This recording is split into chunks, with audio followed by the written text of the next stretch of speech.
Med obiskovalci, ki so prišli pogledat svetovni smučarski pokal Vitranc, je bilo tudi kar nekaj znanih obrazov.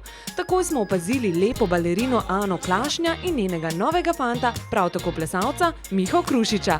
Zaljubljenca sta se za našo kamero prvič uradno predstavila kot par. V bistvu, da ste me poslali, ja. Ja, v bistvu ja.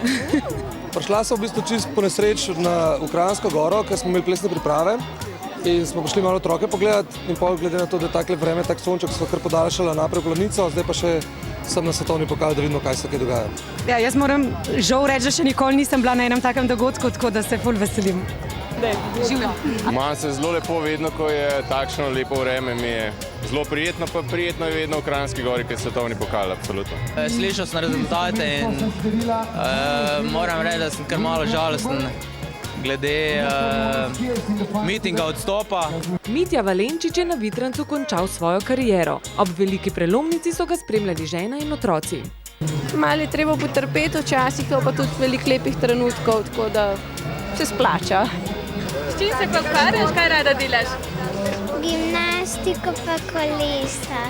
Kaj pa bi počeli vrhunski smučari, če ne bi vozili po belih strminah? Baseball player. Nekaj z morjem. Ukvarjal bi se z morjem.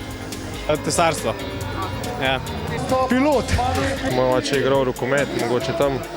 Ne glede na slabše rezultate naših smučarjev, komaj čakamo naslednje leto, da bomo zopet v družbi mojstrov alpskega smučanja. Ja, lepa so slovenska dekleta, lepa so.